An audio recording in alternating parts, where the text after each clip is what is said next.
Welcome to another class. The title of the class, You Are Here to Enrich the World. Today I will be talking about how karma and vipaka express themselves. Cause and consequence, how they express themselves. Yep, so we're still on karma and rebirth. Today it's part 4a. Next class will be part 4b. Stay tuned. Brother Paul advertised for an assistant to aid him in his multi-million-dollar firm. Money, money, money. And 20 applicants turned up. Within a short time, without seeing everyone, within a short time, he selected the person he knew would be best suited for the job and dismissed the rest. His friend was with him in the room during the selection process, and he asked Paul, "Hey, Paul, how is it that you selected Mark for the job even though he had no recommendations?" Yeah, these other guys who you interviewed, they had some fantastic recommendations, but Mark, zero. Why did you select him? Yeah. So Paul very calmly looked at his friend and said, "Buddy, I have cameras everywhere. I see things. And I saw that when Mark approached the room, the reception area, he had a presence about him that no one else had.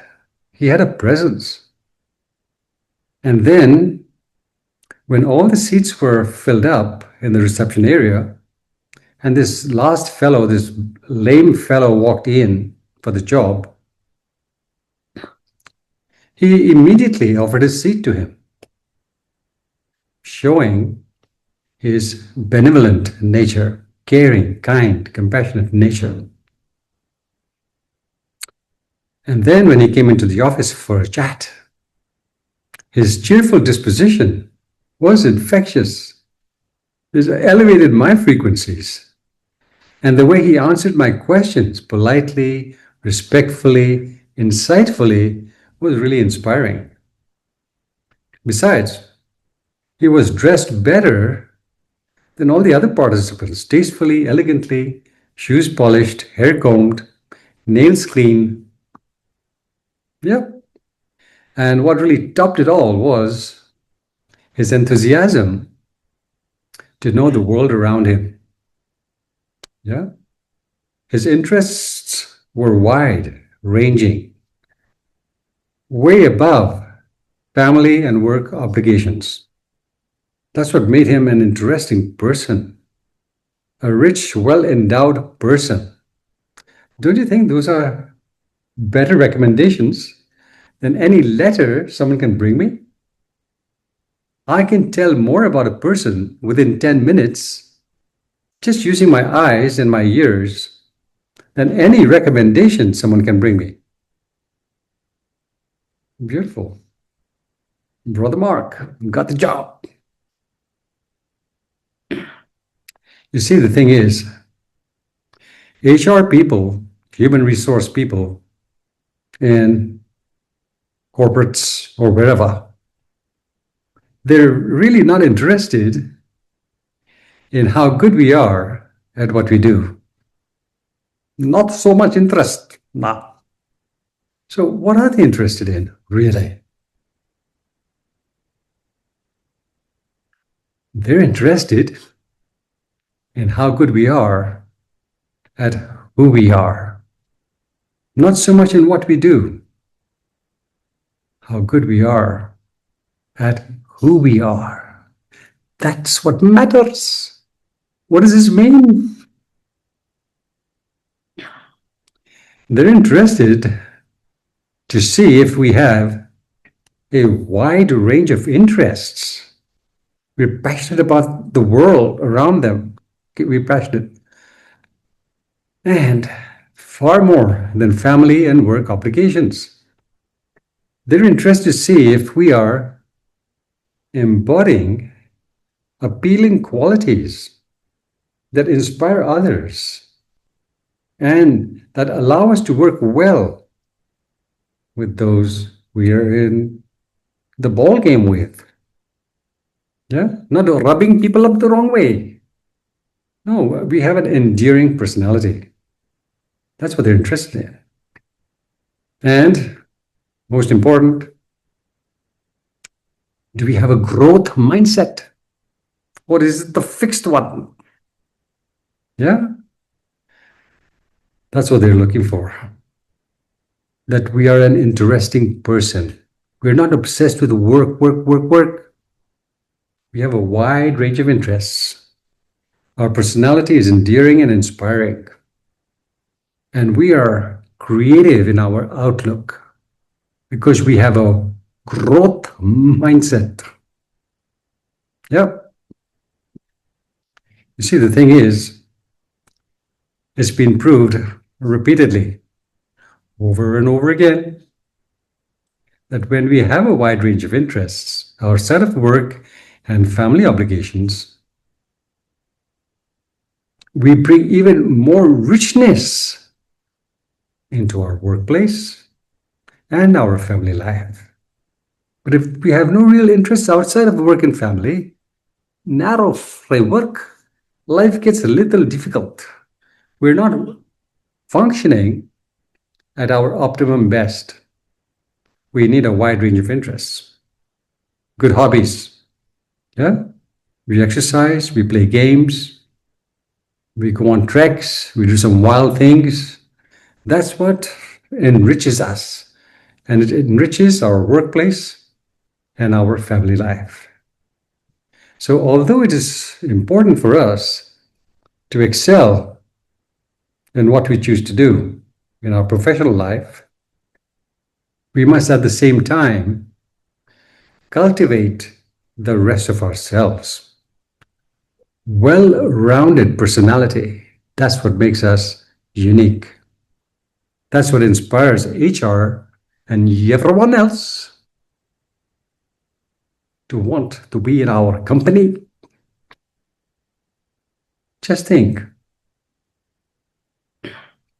if you were dating someone, okay, would you be interested in how much money they make?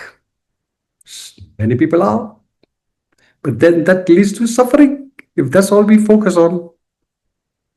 Are we interested in how good they are at what they do in the workplace? Are they a genius?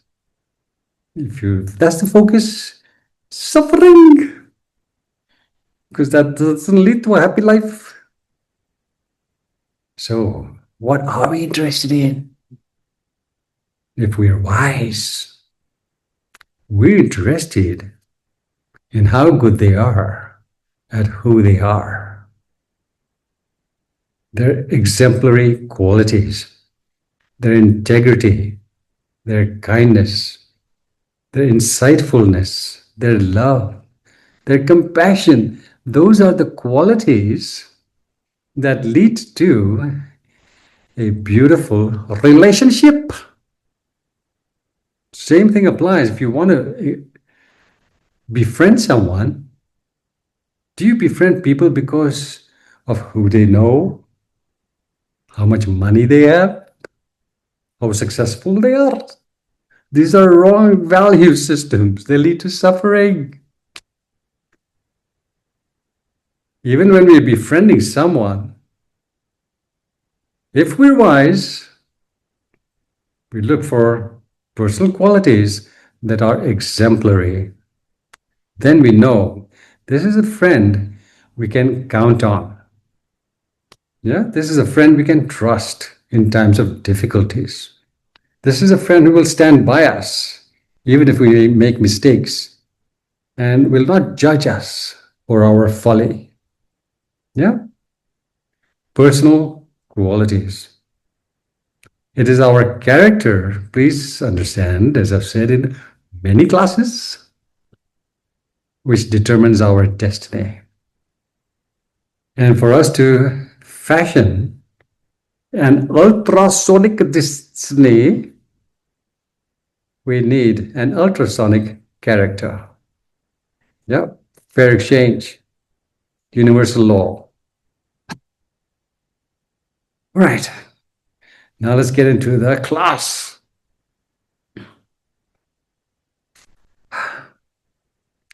How karma and vipaka express themselves. Okay, in today's class, I will talk about karma in two modes, as supportive karma and counteractive karma. Next class, some more. Okay, so what is supportive karma? Please tell.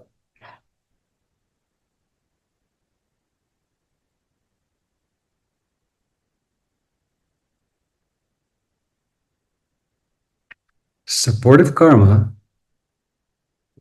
equates with the habits or imprints we have cultivated in the past and present rebirth. Imprints or habits we have cultivated over lifetimes and even in this particular rebirth. And these imprints continue to influence our choices here and now, either for better or for worse, depending on the habits and imprints we have been engaged in predominantly. Yeah, the powerful ones. That's supportive karma. So once we pop off,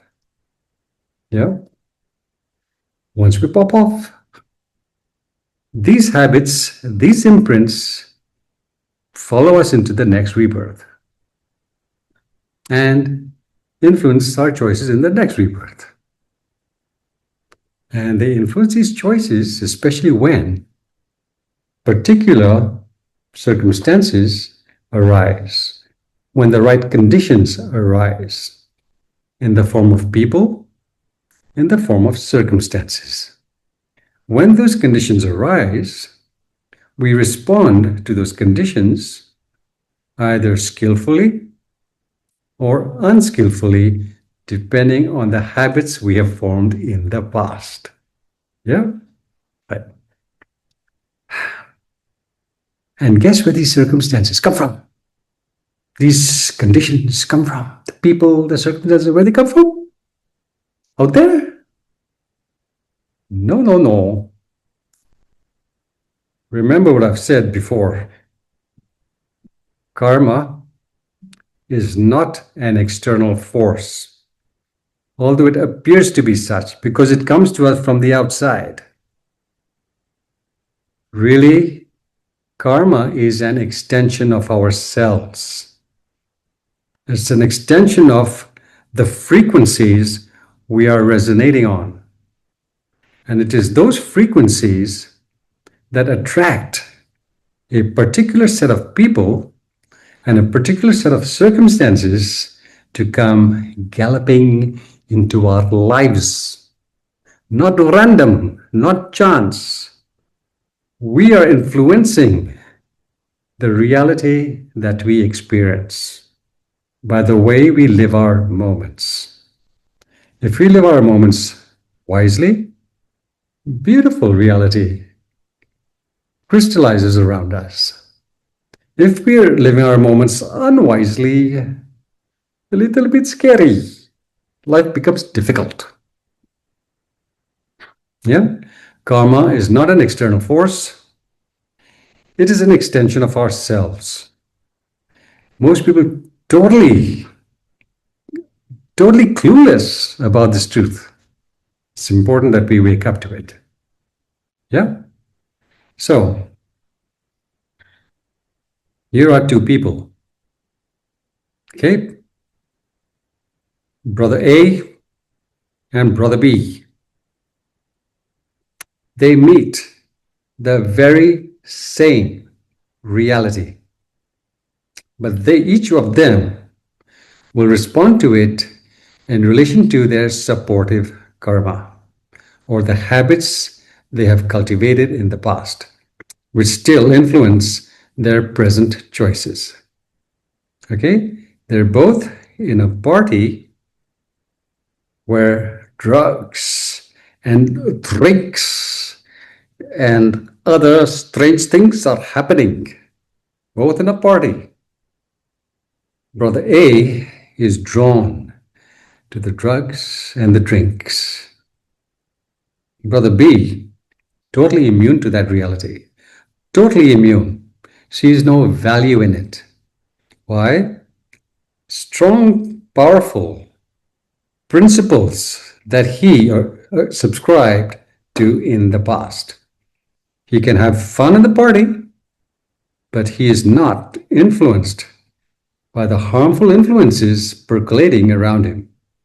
This fellow, having indulged in similar frequencies in the past, will go headfirst towards disaster. Drugs, alcohol, gambling, who knows what, right? That's supportive karma.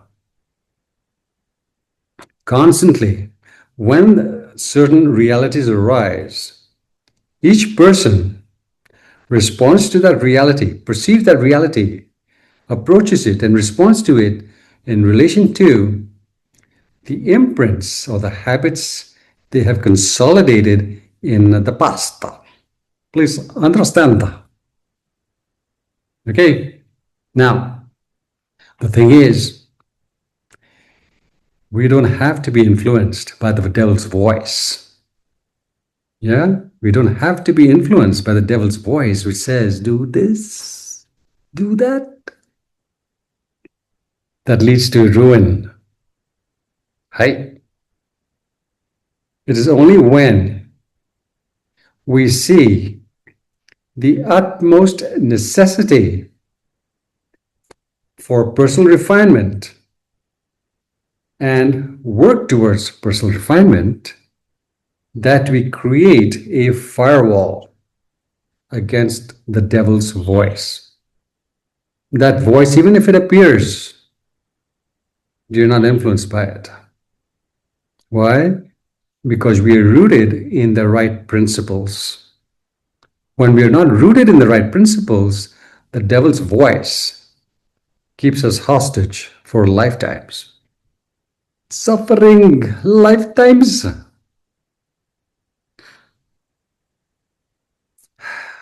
The tragedy is that countless people around the world invest 95% of their time in work and family obligations and 5% towards improving themselves. They might read a book in a shallow fashion. They might watch a video, shallow mind state, and then they expect to improve the quality of their life. No can do. Goes against natural laws. Yeah? When we make family and work obligations top priority and neglect to cultivate what's finest in us, we're asking for disaster. Fairy godmother cannot help. Powerless. Okay? You are here to enrich the world. But for you to enrich the world, you first have to enrich yourself. You cannot live in spiritual poverty and expect to enrich anyone's life. Not possible. Okay. So please understand that the way we are living our moments right now, it is already forming our next rebirth. It's already influencing our next rebirth. Remember what I've said in previous classes, that the future is in us before it arises. We're already forming our future. We're already forming our destiny. Yeah. So once we pop, our next rebirth has already been preset. It's been preset by the way we lived our moments. Yeah. Already there. The kind of person we'll be, the features, our health or ill health, the womb in which we are reborn, the family context, the environment. It's all preset by the way we lived our moments before we popped.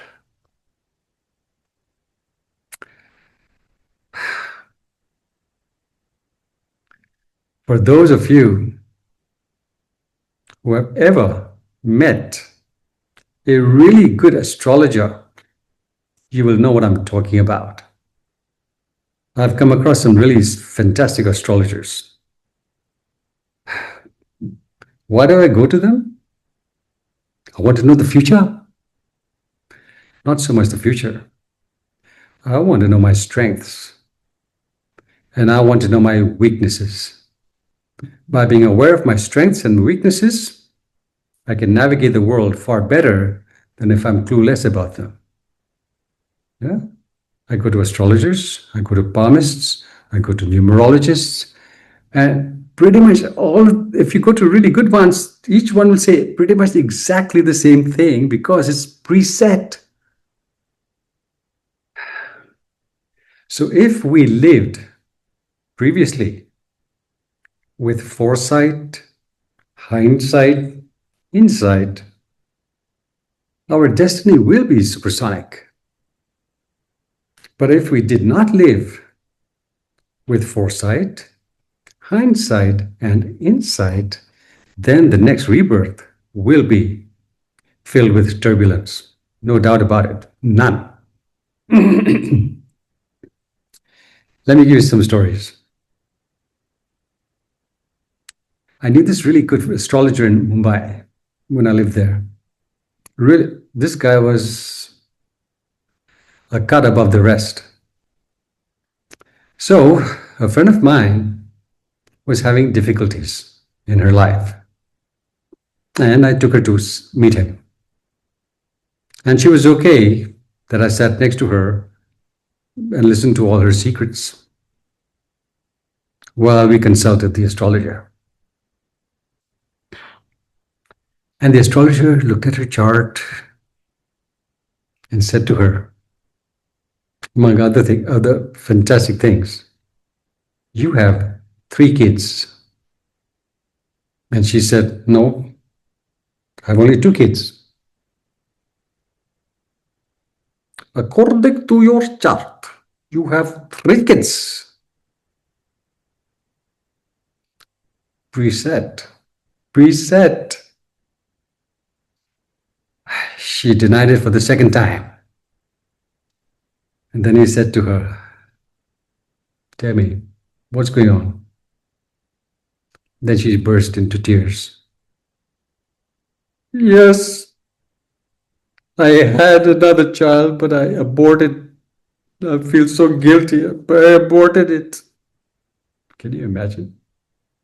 He could see she had 3 kids. It was in her destiny. She aborted one. She had 2, and that was her secret. She didn't want anyone to know. But this fellow could see it in the chart. Fascinating stuff. Okay, here's some other good stories, short ones. I left for the US in 1978, September, for further studies in graphic design. A few months before I left for the US, I visited India from Lagos to India to meet my family, extended family, uncles, aunts, so on. And on this particular day, I was close to the Taj Hotel, near the sea.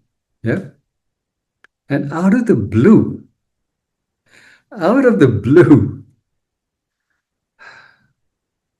this fellow, an astrologer, face reader, whatever he was, he approached me. I wasn't looking for anyone. He just came up to me and he said, "You are about to go on a very long journey. Mm. And when you get to your destination, at some point, you will be faced with a very important choice. If you make that choice correctly, your life will flourish. If you do not make that choice correctly, your life will be filled with turbulence." I was absolutely uh, astounded that he knew I was heading for a long trip. I didn't have much faith in that choice thing. But the fact that he knew I was heading on a long trip, how did he know that? How did he know that? There are people who see things. He wanted to go deeper, but I said, no, I'm not interested. Okay, I should have gone deeper with him. Another story in Kathmandu, 1989. I still remember exactly where it took place. Once again, I was coming out of a hotel, and another astrologer, palmistry type person, face reader, he approached me unbidden. He approached me and said, "You can never work for anybody else. You always will be self-employed." Whoa!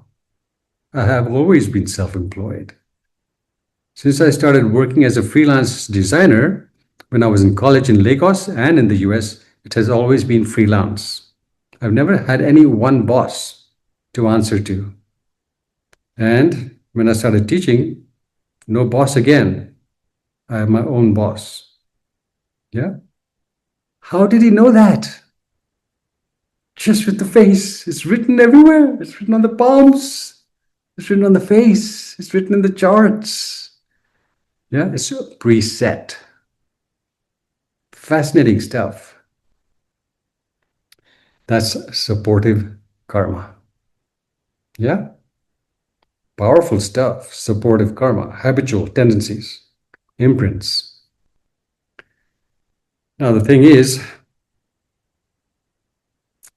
many of us are bitter and resentful towards people and circumstances that have not met our expectations.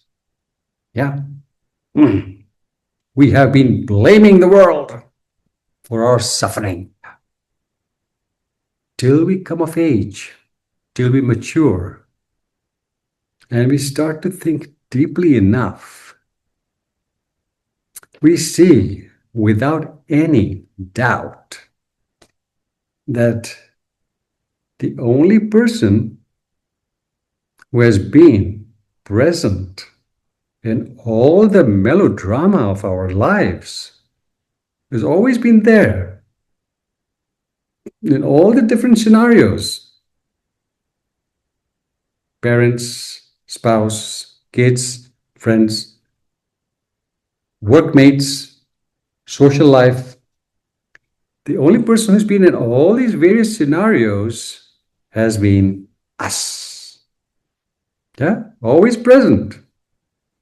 We've had a problem with our family, workplace, social context.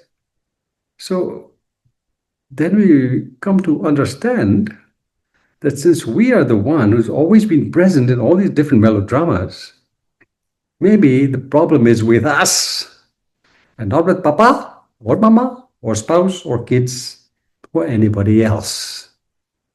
Yeah? When we come of age to realize that we are responsible, we are accountable for the way our life has turned out, nobody else, it's then and only then do we see the utmost need for bettering ourselves.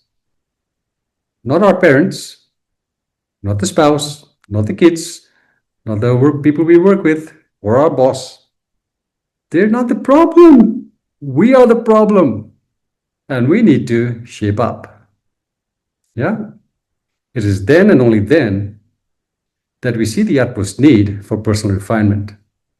Because without it, the melodrama and suffering will continue endlessly by default.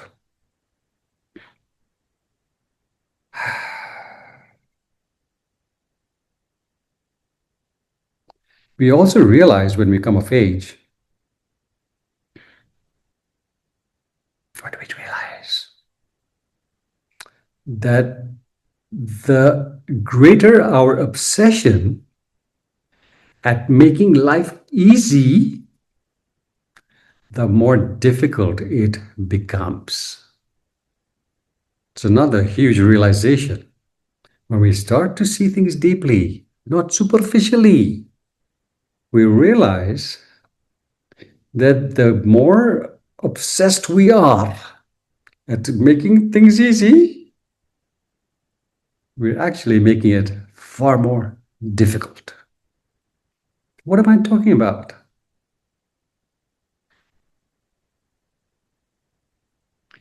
It is hard to exercise. It's not easy. Yeah? Pumping lead, TerraBand. Yeah? It's not easy to commit to daily exercise. And yet, without daily exercise, life is much harder. Yeah? Trying to make life easy, we're actually making it far more difficult for ourselves. It is not easy to perfect ourselves. Personal refinement is hard. It's not easy to build better habits. It is a little bit difficult, but it needs to be done. But not having the skill set for navigating life's many illusions and challenges is far more difficult. It's far more difficult to live in ignorance, and it's really not difficult at all to live in clarity. But to get to the clarity, we need to put in some proper effort. Are you understanding?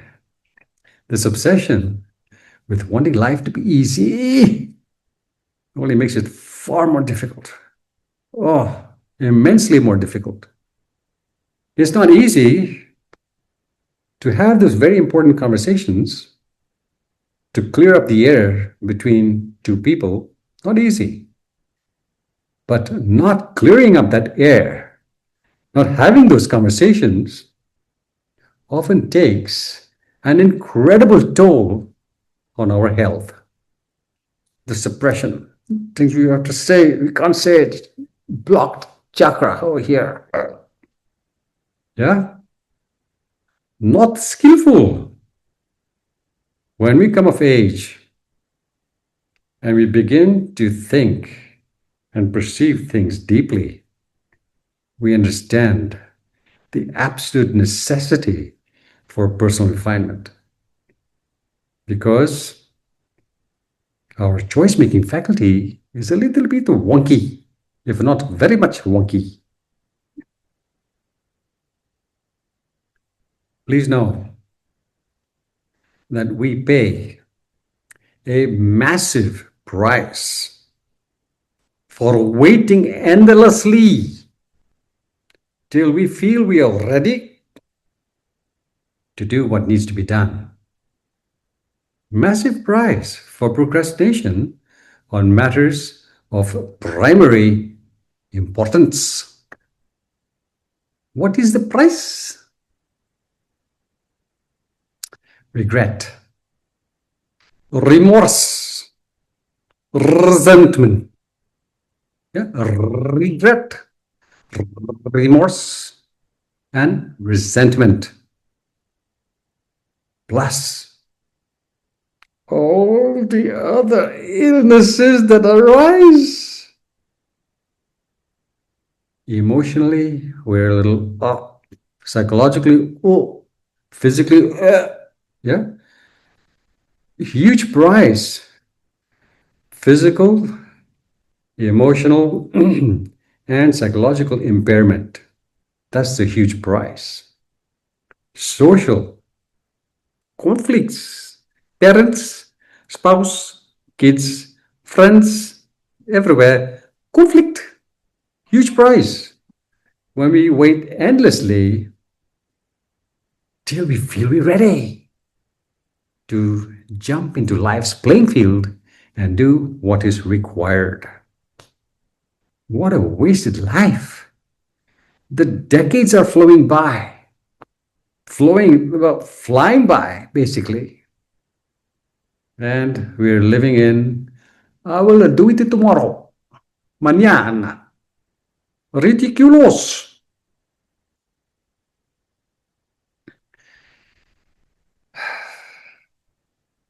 It is time we saw the importance of a higher and wiser form of living. Yeah? What it means? It's important that we see that life is demanding that we live in accordance with the vast resources we are gifted with. Life calls us to be and to do things in a manner that celebrates life, not fears life. Yeah? But if we neglect life's directive, we're asking for disaster. Yeah? To commit to a higher and wiser form of living equates with being in tune with what life asks from us. It doesn't ask us to live in fear mode. It doesn't ask us to live an underlived life, a substandard life. No, it wants us to excel. It's backing us, but it cannot do anything for us unless we are in alignment with it. No can do. So what am I talking about?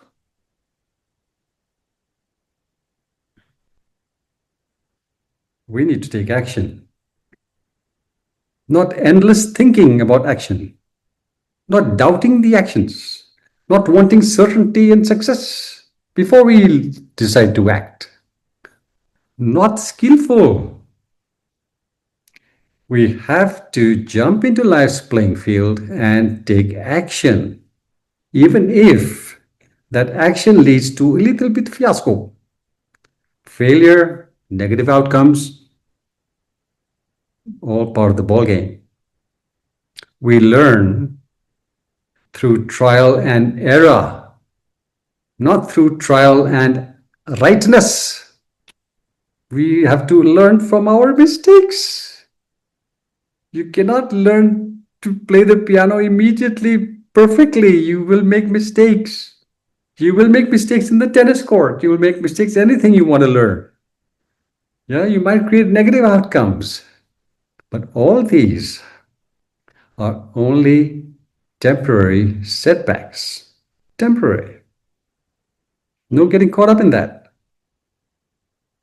The more we invest in perfecting ourselves, the greater our skill set becomes.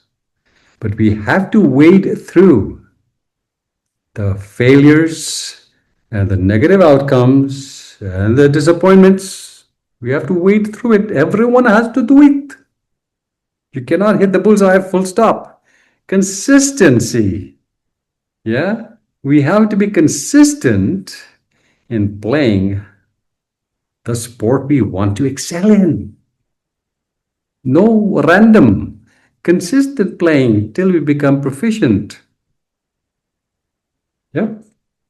Life calls us to excel in this world so that we can enrich ourselves and those around us.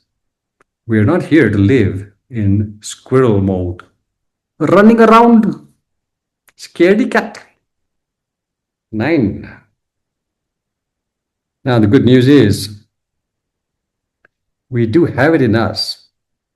We do have it in us to change or transform our trajectory for the better, our supportive karma for the better within certain parameters. Yeah? In each rebirth, we have certain parameters within which we can modify our karma. If, however, the supportive karma, the habits and tendencies from the past are really powerful, we have to go through the suffering or the joy we've consolidated. Cannot be changed. If it's really powerful, cannot be changed. We have to go through it. Here are 3 examples. Remember that blind man I spoke about in the previous class who came to Edgar Cayce? I am blind, please help me to see again.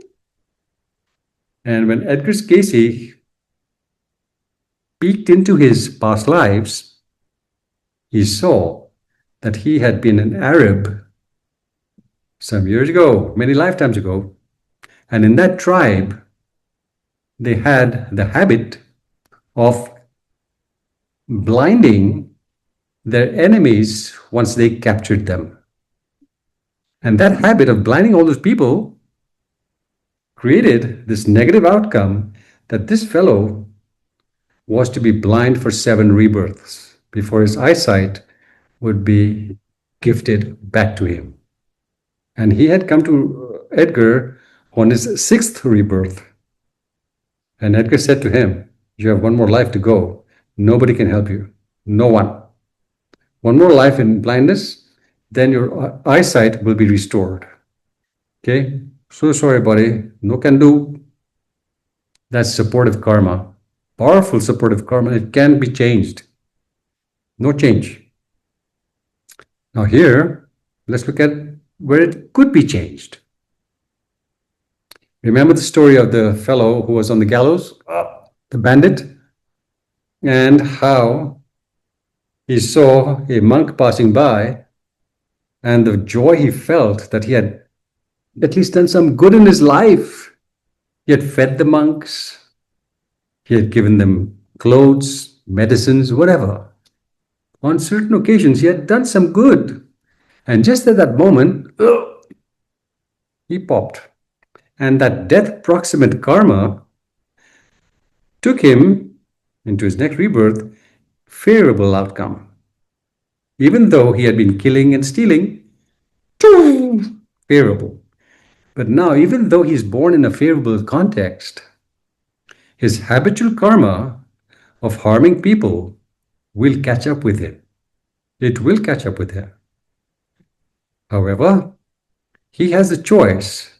When those negative influences start to arise in his life, he has a choice to not listen to the devil's voice.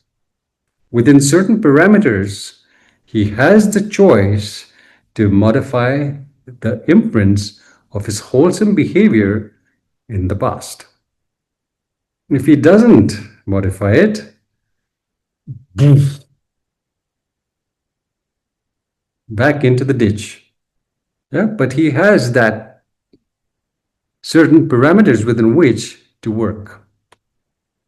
If he meets a good teacher, maybe he's inspired to stop doing crazy things. I've spoken about one of these fellows in one of my earlier videos. The guy who had the tendency to steal and who, after just 2 10-day retreats, eradicated that frequency. Yeah? Check it out. Third example, my incredibly gorgeous assistant, Sherry, yeah, who has been with me for over 30 years, helping me in the teachings, with my teachings. She does the admin work. I do the teaching work.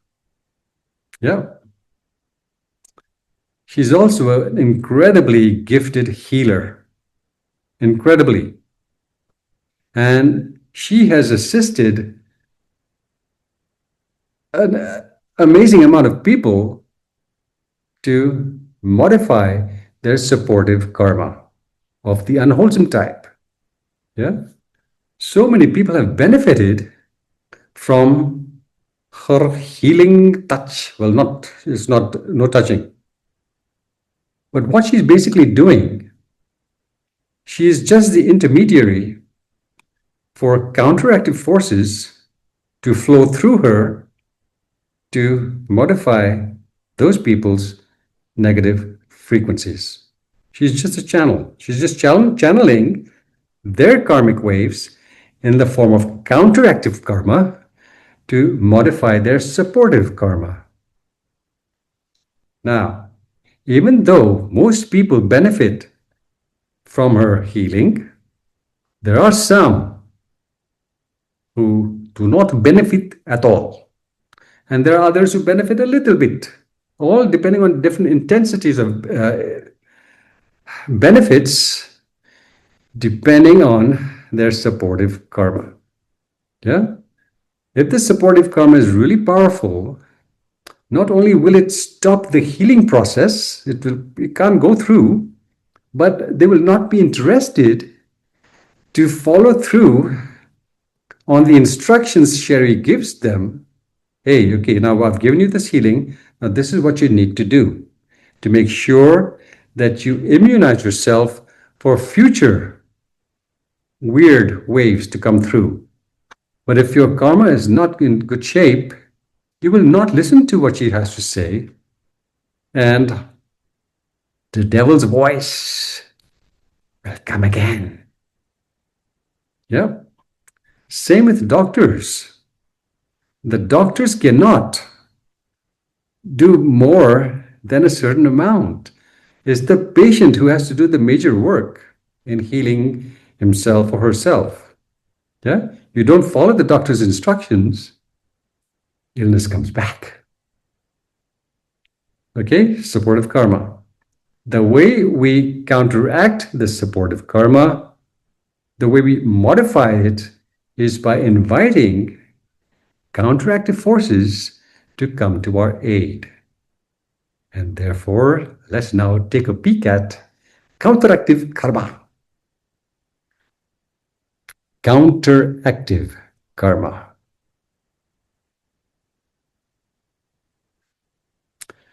Counteractive karma, please understand, this force is constantly operating in our life, constantly. It doesn't just come once in a while, constantly operating in our life in its positive or its negative frequencies. Yes, yes, yes. Let me give you an example.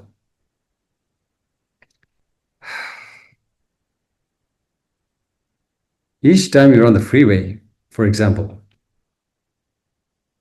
and some not very mindful being drives like a maniac, cuts in front of you, almost collides with you, and it has you veering off the road a little bit, that's counteractive karma. Yeah? He's coming, a negative counteractive karma is there to zap you, but then a positive counteractive karma comes and pushes that away, saves your ass. Operating in different ways.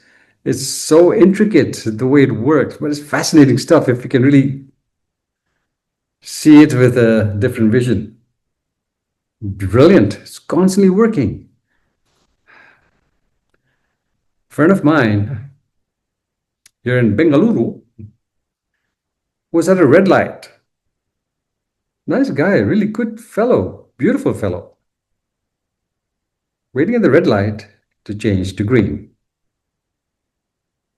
Out of the blue, some crazy fellow just came out of nowhere and slammed right into his car. Luckily, it didn't kill him. It slammed the driver's side, but a little further towards the engine. He wasn't doing anything wrong. He was just standing there. Counteractive karma. Time, when the conditions are right, it manifests itself. Back. Yeah? Yes, again, both operating, positive and negative. The negative karma was there. It could have crippled him, could have killed him. Negative karma arose, even though he's a good fellow. But these forces come from out of the blue. Conditions were right. This guy slams into him, but the positive counteractive karma, because he was a supersonic fellow, mitigated it, lessened the force, and instead of hitting him, it just hit the car. Yeah, damaged the car. That's counteractive karma. You're in hospital. Terminal illness. Doctor tells you you are going to board the space shuttle in 3 months. But your counteractive karma comes galloping along. And if you qualify for the positive variety, that counteractive karma will mitigate that illness, totally eradicate it, erase it, and you'll be back to health. That's counteractive karma. Yeah? Hey. Operating all the time in both its positive and negative form. Remember chess game. I play one move, you counteract with another move. I counteract your move, and then you counteract mine. So constantly at work. So keep your eyes peeled how it's working in the world. Fascinating stuff. Now, this counteractive force comes in varying intensities. It has the intensity of a hurricane, powerful tsunami type of force, which I will be talking about in the next class. It's called destructive karma. Yeah? This counteractive force, when it is reached that proportion of intensity, is called destructive karma. Stay tuned for that. It has the force of a hurricane, but also comes in the form of a gentle breeze. Yeah, it can come for any intensity, depending on the particular set of circumstances which sparks it. Now, what creates these circumstances? God? Fairy godmother? No. We do. We create these circumstances because karma is an extension of ourselves. Just operating from within us, goes out into the world and is reflected back to us in the form of our experiences, the people and the circumstances that crystallize around us. We have orchestrated it. We, and only we, can change things around for the better. Yeah? When these forces arise, they will arise in perfect sync with how well or how unwisely we are living our moments. If we're living wisely, these counteractive forces will be our constant companion in their positive mode. If unwisely, then also constant companion as the hounds of hell. Difficulties upon difficulties upon difficulties. We can do without those difficulties. We just need to wake up to the importance of personal refinement. Without it, we are asking for trouble. Yes, asking for trouble. Yeah, over here, they don't say asking, they say ax. All right, here are some examples.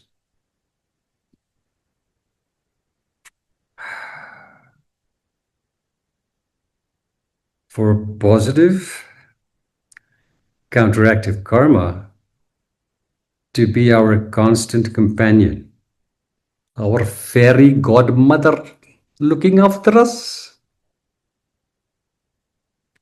we need truckloads or shiploads of merit.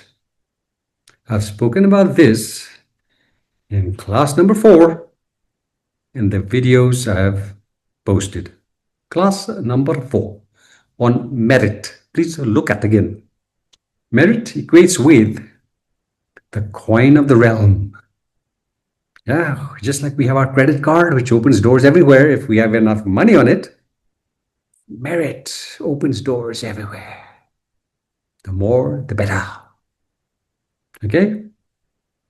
So counteractive karma basically is merit in action. Counteractive karma of the unwholesome variety is a deficit in merit. Okay, tattoo, please, tattoo everywhere. Okay. Now, here's a beautiful story.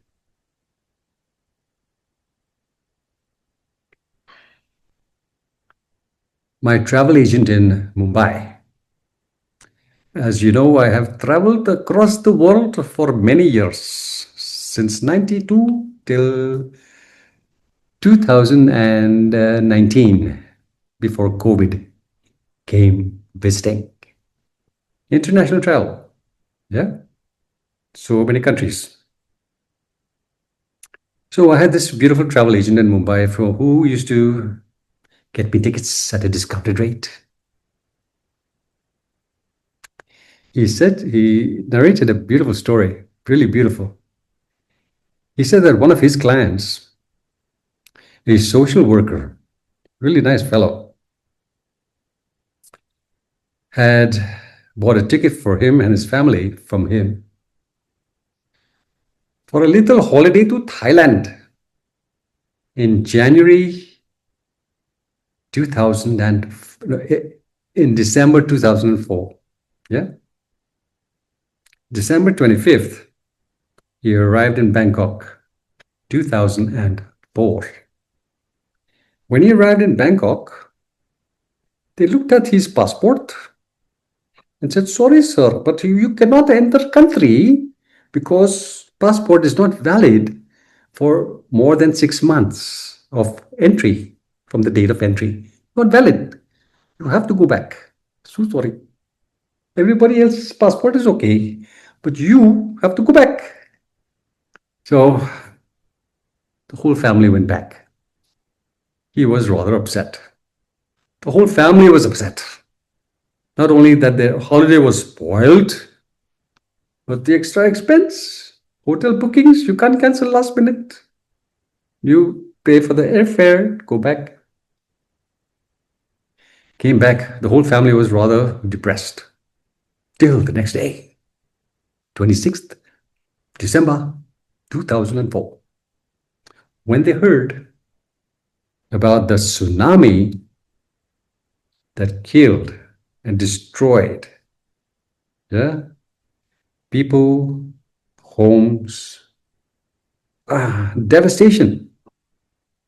The very place he was going to be in, that hotel, was wiped out in Thailand. Yeah, he and his entire family would have been wiped out.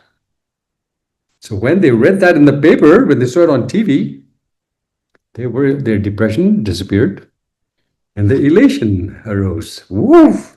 Saved by the bell. That's counteractive karma. Yep.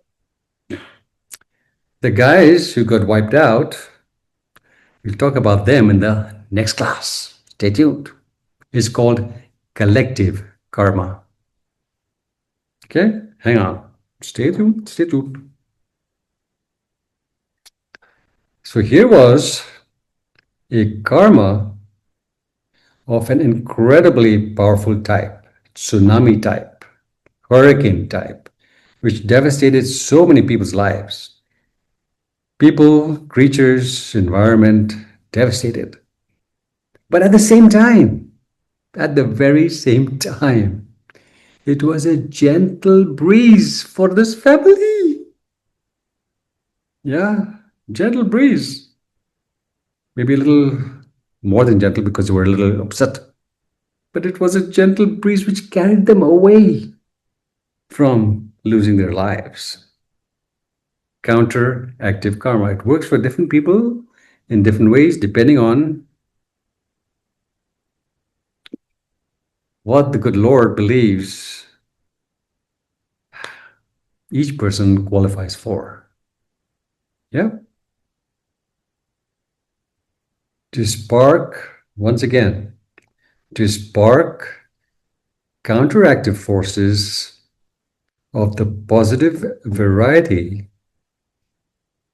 we need loads of merit. Very, very important. Because merit basically safeguards us through counteractive forces. It safeguards us from the painful consequences of our wrongdoing in the past. Okay? That wrongdoing, even if it approaches, whoa, it mitigates it, it lessens it. And not only safeguards us from the painful consequences of having lived unwisely in the past, it also promotes our flourishing in this life and those to come. Greater the merit, far reaching the consequences. Yeah, we need to live in a manner which accumulates merit.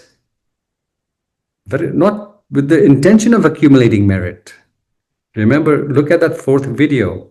If you think I'm doing this to gain merit, that merit is of low quality.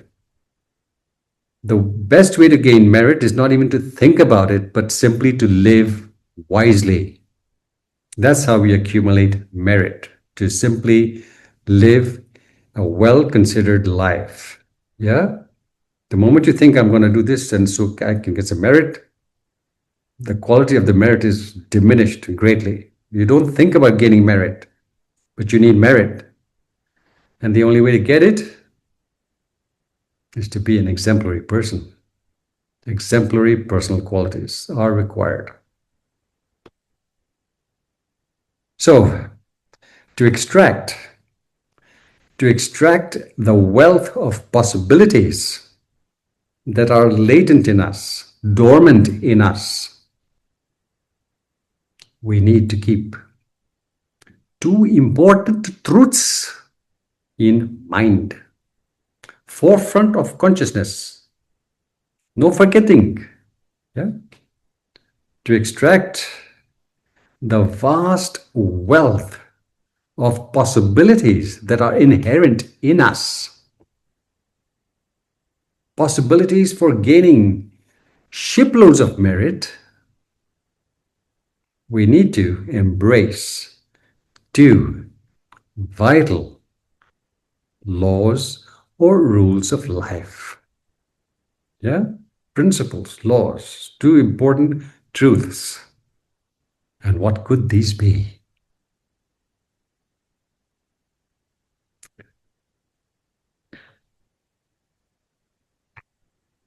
First one, regardless of how unwisely we have been living our moments, regardless of how unwisely, how much in zombie mode we have been living our moments, we always have the choice. We're always free to choose to be great by choice.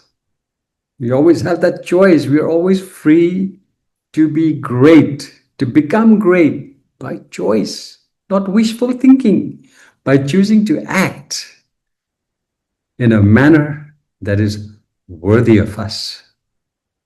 We are not bound by our past. We are not bound by those painful imprints which keep flooding our consciousness unless we allow it. Unless we constantly pay attention to the devil's voice. For as long as we pay attention, the devil's voice remains steady.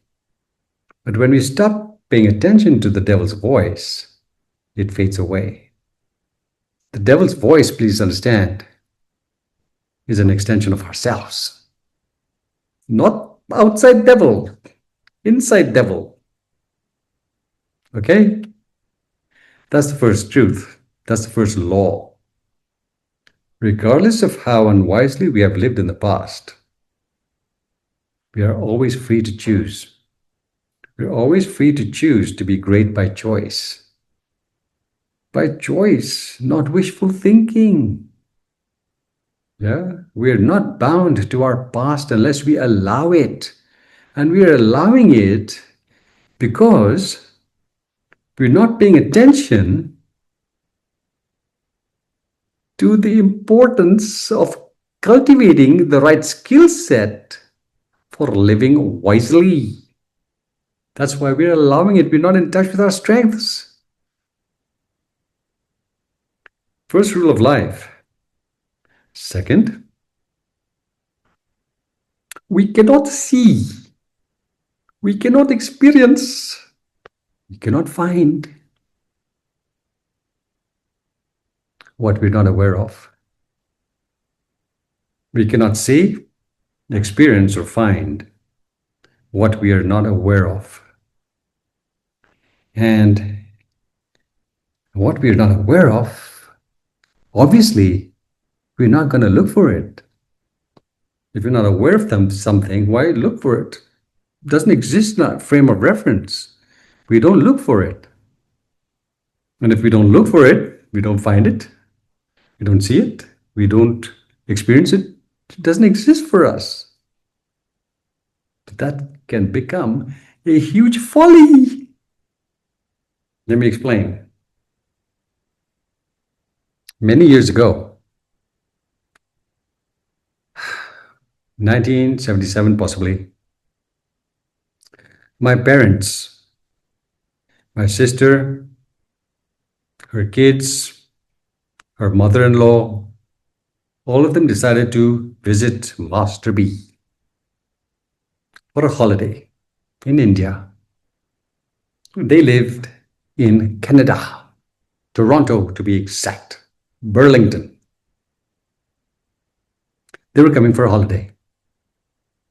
And from way out there, they had booked a tempo traveler, a car to take us into the mountains from Delhi up into the mountains for our holiday.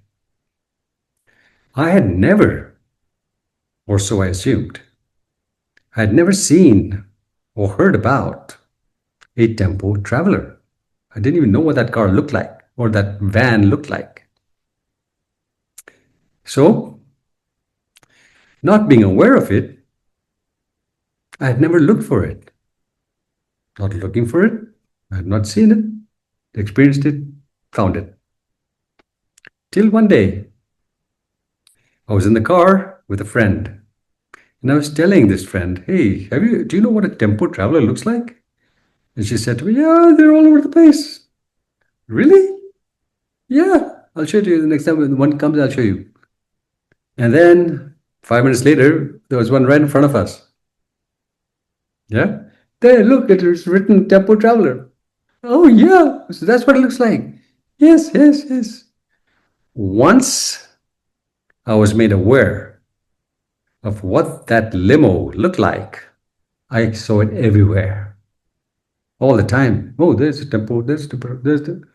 But before I was made aware that it even existed, I was not looking for it. And so even though it was in front of me, it did not register. Yeah, everywhere in India, you can see temple travelers. But I had to be made aware of it for me to see it, experience it, find it. Are you understanding? So the reason we study and practice the Dhamma is because it makes us aware. It makes us aware of the spectacular resources we are gifted with. Because if we're not aware of these resources, we will continue to live in victim consciousness. And living in victim consciousness, we magnetize ourselves to truckloads of difficulties our entire life. Why? Not aware of our strengths. We're living in zombie mode. Are you understanding, please? Yeah? Two rules of life we need to be conscious of. First one, we are not bound to our past unless we allow it. For us to free ourselves from the past painful consequences that we have set in motion, we have to look for the profound resources we are gifted with. Because only then can we utilize their power for rising above all that disturbs our equilibrium. If we're not in touch with that power, things will keep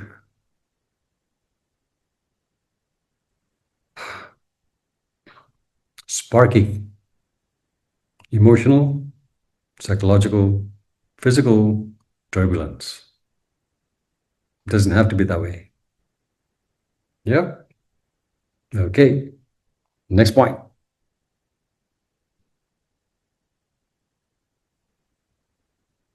Here's another beautiful story of how merit opens doors for us in the most outstanding ways, absolutely outstanding ways. When we have the right amount in spiritual bank account, coin of the realm, just look at how it works. Many years ago, I had rented a beautiful retreat center in Manali, North India. 5 years. Residential retreats. People from all over the world used to come and taste the Dharma soup. The way the retreats were structured was that after every retreat, there was a gap, of sometimes 7 days, sometimes longer, for people to really absorb the teachings and to practice them. Because many people stayed not just for one retreat, they were there for 3 months at a time, or longer. So one retreat after another retreat, to really get the teachings inside, many people had committed to a long-term retreat. So 2 of my students, both Australians, beautiful people, lovely people, they decided that on that particular break period, they were going to get in the bus and head for Ladakh. Check out what Ladakh looks like. Kind of Tibetan colony up there. Long distance in the bus. And usually took 2 days. Midway point, I've been there also on that bus. Sherry and I have been twice. Midway point, they've set up these huge tents. And because it's at a pretty high altitude, the quilts that they give you in the tents are about a foot thick. Foot thick. About 5 kilos of weight on top of you. You're boiling inside. You take it out and you're freezing. Well, so it's constant good exercise, through the night. Anyway, That's just an aside. These beings, my students, they reach this halfway point in the night. And on their bus was a Canadian lady, maybe in her 40s, 50s, who had flown from Canada straight to Delhi and without much rest flew to Manali. Well, to Kulu and then to Manali. Yeah. Manali is at a height. She did not acclimatize herself to that height. And she was possibly an executive, needed to not much time. So she had jumped into that bus, acclimatizing herself properly, and headed up to a higher altitude. And you know what happens when you're on high altitude and you're not ready for it. Your brain, it feels like someone's squeezing the hell out of it. Yeah. It can kill you. There in the middle of the night, she was in the deep soup. She would have died if she had stayed there the night.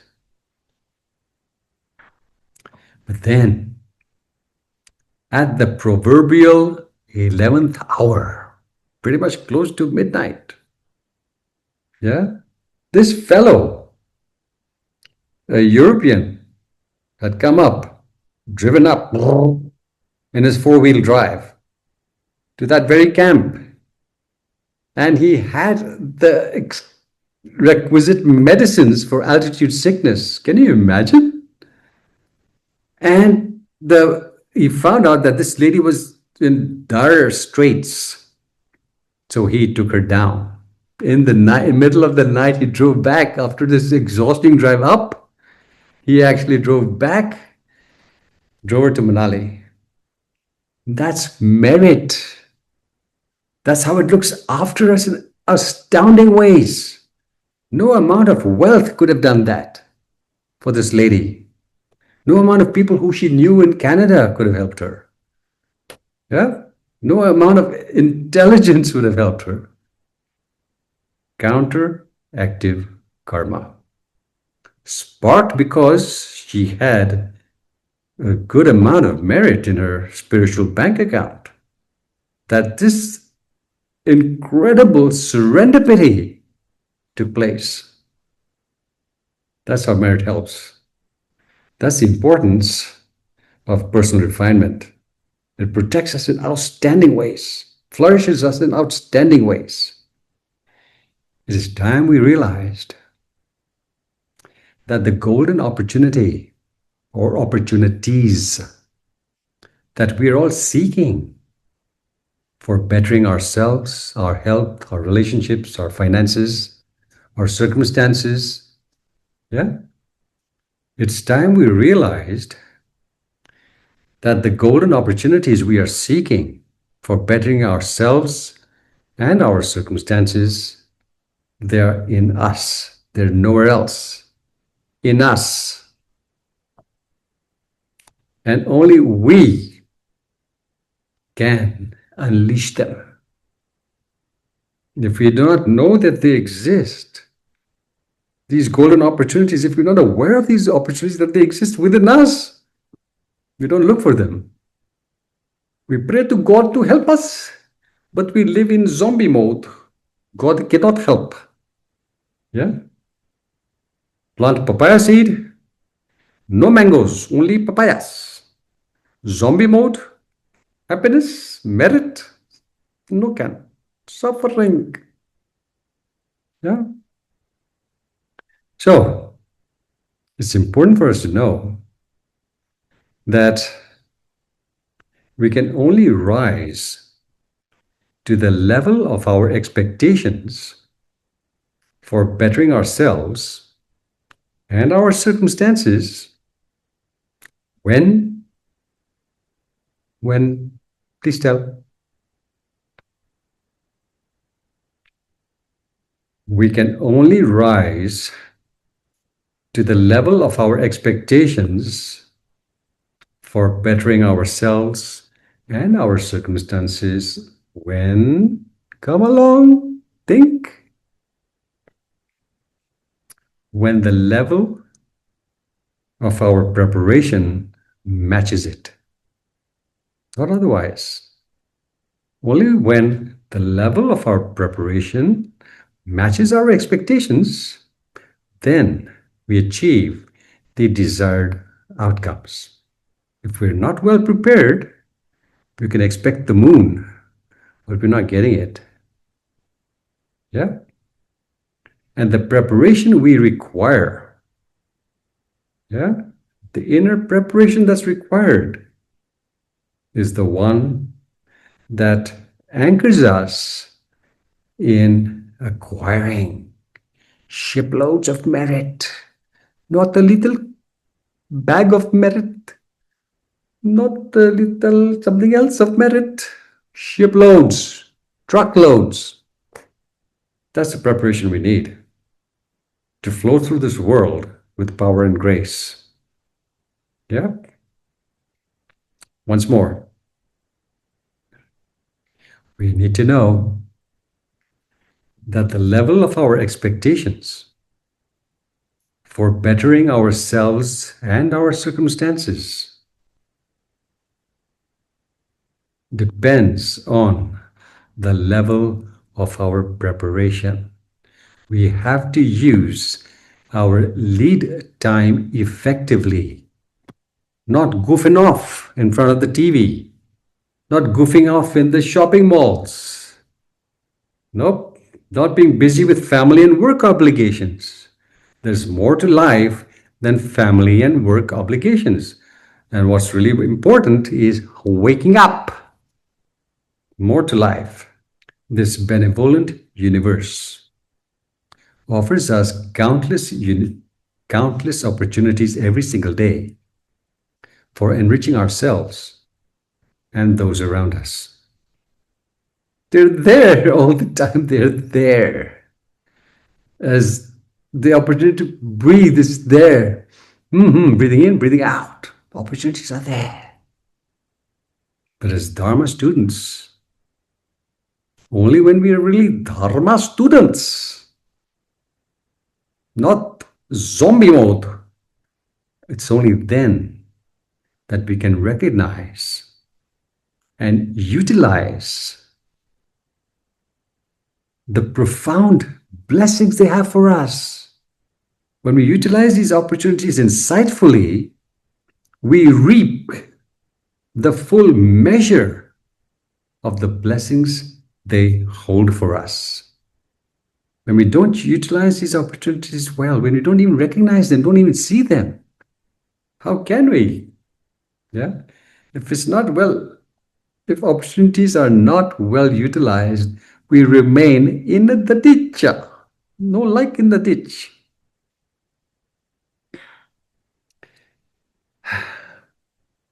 Please know, we are here in this human form, very precious form. We are here to discover ourselves, to free ourselves from our fears, difficulties, and self-imposed limitations. That's what we're here for. Yeah? And the only way to do that is by applying the rules of life that aid us in being spiritually awake. There is no other way. Yeah? We are here to discover ourselves, to free ourselves from our fears, doubts, insecurities, difficulties, self-imposed limitations. And the only way to do that is to apply the rules of life that you have been learning about. You need to apply these rules of life, not just think about them, because only then can they aid us in being spiritually awake. And to the extent that we prove ourselves worthy, to that extent, life, showers us with his incredible grace, blessings. It's then that we receive the treasures it has for us. We can't receive those treasures if we're not up to the mark. To the extent that we prove ourselves worthy, the best things in life open up for us. Yeah. So here's a timeless formula for acquiring merit, for perfecting our practice, for soaring to the horizon and beyond. Yeah, please memorize what I'm going to say.